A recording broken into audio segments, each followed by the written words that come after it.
Alright, sorry.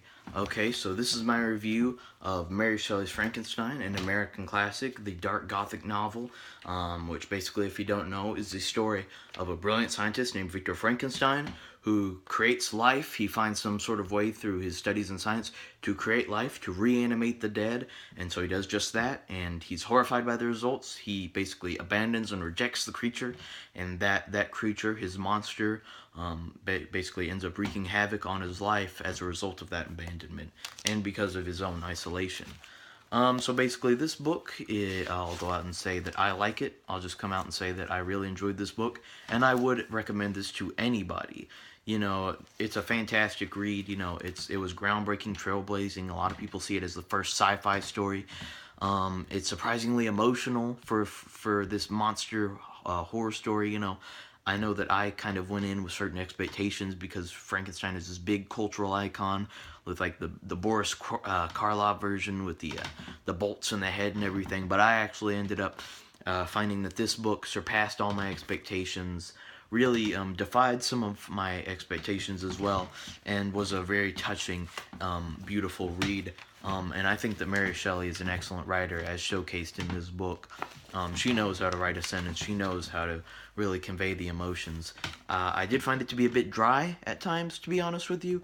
The language too wasn't a huge issue, but sometimes there was some friction just between, I guess, what I'm accustomed to with how the writing is of today, or of at least more modern times compared to how it was yet in her time, Mary Shelley's time. But ultimately, that wasn't a big issue. I did take some issue with how kind of, I guess, repetitive the book was, in the sense that, the Victor doing something that upsets the monster hurting someone close to Victor, and Victor going into some sort of state of hysteria, which happened a few times throughout the book. It was probably intentional by Mary Shelley. It was probably intentional just because to show off how this feud between the two was not benefiting everyone, and that kind of leads into one of the themes of the book. I feel is how rivalry, passionate, hated rivalry, ultimately doesn't benefit anyone, because you see this throughout the book. Them harming each other, and it's just this hateful feud that ultimately accomplishes nothing for either one aside from more pain, because it just increases the resentment that they hold for each other, to where neither one of them eventually can reach any sort of happiness, and they tear around every hope that they have. They tear down every hope that the either has. There are times when the characters just make stupid decisions that are purely fueled by emotion, like how Victor, he's talking to his monster at one point, and the monster says, I won't cause any more trouble. I will go away if you just create a wife for me, so I'm not alone. I will, nobody will ever be hurt again. You will never see me again. It'll be the end of it. And, Victor doesn't do that. He doesn't go through with the promise to make him a wife, basically out of hate for the monster. Part of it, as he says, is the fear that monster will wreak more havoc.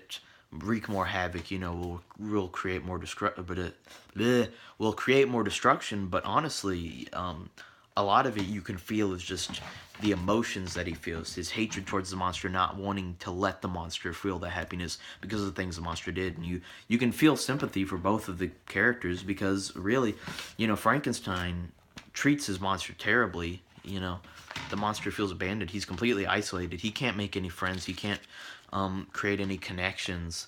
And he's not some stupid oaf. He's not some he's not how you normally think of him. He's very eloquent. He's intelligent. He's a fascinating creature. His favorite book is Paradise Lost by John Milton, for God's sake.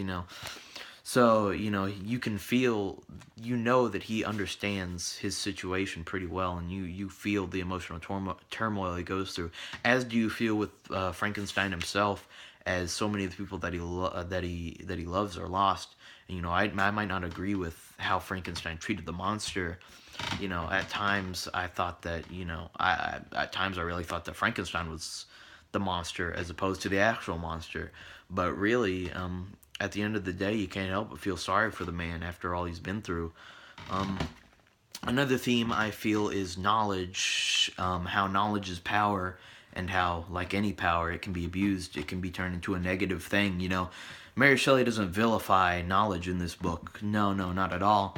But she does treat it like a cautionary tale, and it holds through to today. How we should ask, not if we can do something, but why we should be doing that, and to take precaution, to take to take some forethought, treat it with respect, be very just be aware of what you're doing, basically, to always keep to always remember that even with this great technology, revolutionary technology, advancements throughout society, that things can go awry. Really, things can and very well might, go bad. There might be a creation, that however amazing it might seem at the time, can ultimately end up, being a completely negative thing.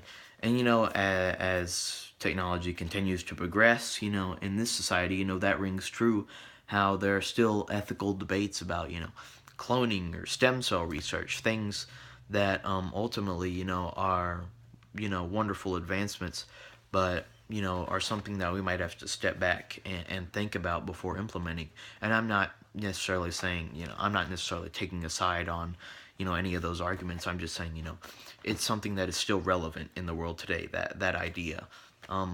Basically, morality is kind of a backbone of this book. You see throughout it, just you can see why the characters are doing everything that they're doing, and it doesn't side with any of them. It certainly, any egregious act is treated egregiously. It doesn't glorify the murder or the hate, but at the end of the day, it leaves you with some sympathetic characters, regardless of what they do, because you get to see the turmoil that they face. You get to see, how much pain comes their way and why they feel like they must inflict it back out. And you learn so much about these characters throughout the book. You get to learn their personality traits. You get to learn how though amazing Victor's intelligence is, how it kind of keeps him emotionally distant from a lot of people and makes him quick to irritation. Really, it's really an amazing book. It's emotional, groundbreaking, trailblazing. Everything that I've said, it is. It is 100%. It is 100% a read that is worth your time.